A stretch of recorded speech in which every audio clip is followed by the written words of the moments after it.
Hello everyone. In this lecture, we will discuss selector field of the logical address. So basically this is the part of address translation mechanism. Some part we have discussed in initial phase, how you convert logical address into linear address. At that time, we simply see two phases, segment translation mechanism and page translation mechanism via flowchart. In a flowchart, we have seen logical address you divided into two parts, selector field and offset part. And selector field is the 16-bit part and offset field is your 32-bit part. So before come to this lecture, you should revise the lecture of address translation mechanism first. After that you can easily understand this thing because this is the continuation of your address translation mechanism. So selector field. The selector portion of a logical address identify a descriptor by specifying a descriptor table and indexing a descriptor within that table. Visual part of a segment register, and selector may be visible to application programmer as a field within a pointer variable. What does that mean? Basically, when you convert a logical address into physical address, then first we have to convert your logical address into linear address. But before that, we have to understand about the logical address. What type, actually, how many parts it contain, and how you convert logical to linear address. So, logical address, you divide it into two fields, selector field and offset field. Then offset field, it is not visible by the programmer. So, we are talking about only selector field. Selector field basically specify the descriptor table and indexing a descriptor within that table. So because descriptor provide your base address, so first we have to find out the segment descriptor, and segment descriptor reside into the descriptor table, and that descriptor table basically point out by the selector field. So here you can see in this diagram, selector field again contain three parts, RPL, TI and indexing part. You can see the diagram, 0 to 15-bit, that means selector field is your total 16-bit field. Then first bit is your RPL, that is request privilege level field. Second is your TI bit, that is your table indicator field, and last one is your index field. So RPL field we are using for the privilege checking. TI field we are using for the table indicator, means if your TI bit is set to 1, in that case it point out the local descriptor table. If your TI bit is set to 0, in that case it point out to the global descriptor table, because some descriptor only contained by the global descriptor table and some descriptor contained by the local descriptor table. So that's why we have to first set the TI bit, or first we have to check the TI bit. Then indexing part. Index part basically we are using for the indexing purpose. So visual part of the segment register means selector field is the only visible part of your segment register. Then selector may be visible to application programs as a field within a pointer variable. Field of selectors. So index. Select one of 8192 descriptor in a descriptor table, because we have seen total number of descriptor in a descriptor table can be 8192. This is the maximum value of the descriptors. The processor simply multiply this index value by 8 and add the result to the base address of the descriptor table in order to access the appropriate segment descriptor in the table. Means because your descriptor field is 8-bit wide, so that's why if you wanted to find out the next segment descriptor, in that case for the indexing purpose you have to multiply this 8 value with the indexing value and add the result to the base address if you wanted to find out the next segment descriptor into the table. So why we are using 8? Because 8-bit byte, every descriptor contain 8-bit byte field. Then next is your table indicator part. Specify to which descriptor table the selector refer. Means if this bit is set to 0, if TI is equal to 0, so it indicate GGT. If TI is equal to 1, so it indicate LDT. Then request privilege level field, that is RPL, used by the protection mechanism. The first entry of the GGT is not used by the processor. We have seen in this in the diagram, GGT first entry is blank or null. It is not used by the global descriptor table. A selector that point to the first entry of the GGT can be used as a null selector. So basically this null entry we are using as a null selector field. The processor does not cause an exception when the segment register is loaded with a null selector. So it is not cause an exception. So this thing is not causes or treated as a exception. Then segment register. Here you can see 16-bit selector field and remaining part is your hidden part. So 80386 store information from descriptor in segment register, thereby avoiding the need to consult a descriptor table every time it accesses memory.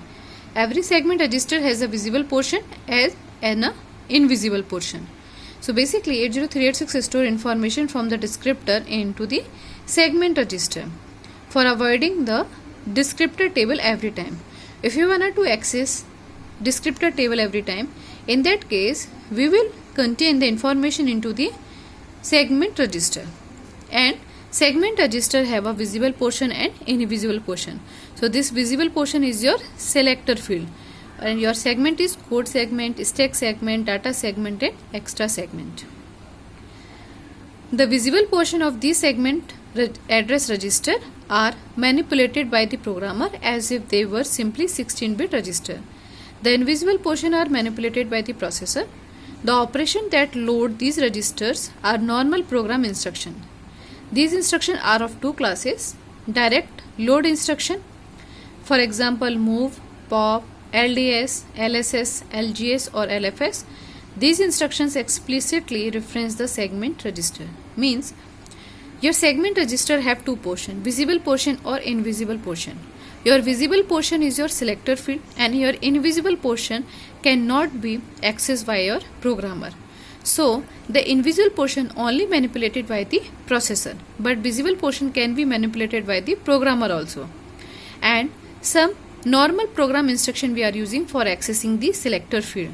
These instructions are two classes. So basically some normal program instruction we are using for loading these register, and these instruction we divided into two classes, and these classes are, first one is the direct load instruction.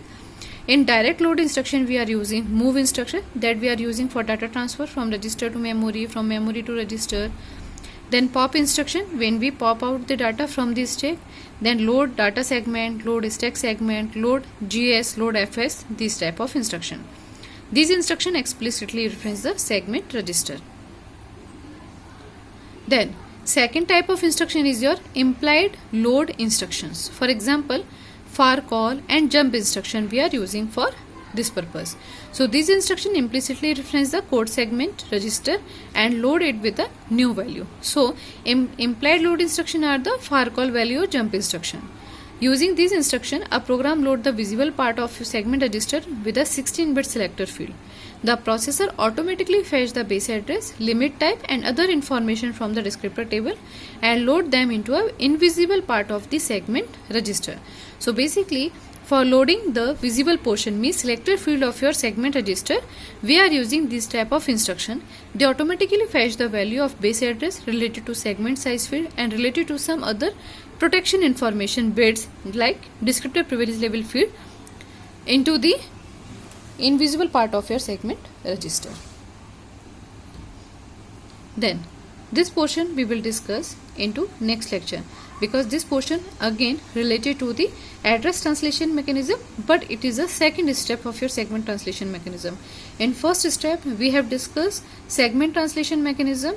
In the segment translation mechanism we have discussed different type of components like descriptor, descriptor table, segment register sets, etc. Then we discuss different type of segment, different type of tables, descriptor table like global descriptor table, local descriptor table. Then we have seen the diagram of global descriptor table and local descriptor table, as well as we have seen the register related to this table. Those contain the information related to base address and size of the table. So GDTR and LDTR registers we are using for these tables. Then we discuss some field related to selector, some field related to the invisible portion of your segment register. Means always we will not restore data into the descriptor table.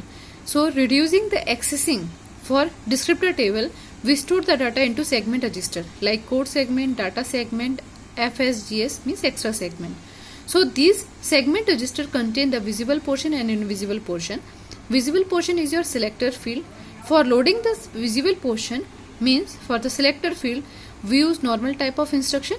These instructions we divided into two parts, implied instructions or direct load instructions. So implied load and direct load instruction. In a direct load instruction you have seen move instruction, pop instruction, then load data segment, load stack segment, load ES, load FS, GS, etc.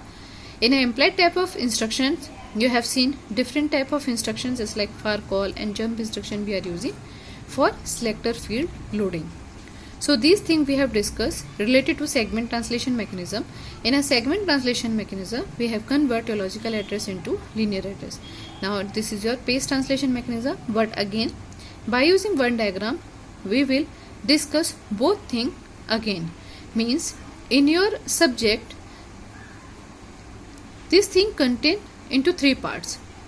First one is your segment translation mechanism, second one is your page translation mechanism, then again we will study both segment translation and page translation into one diagram. So this is your second step, page translation mechanism, and we will discuss into next lecture. Thank you.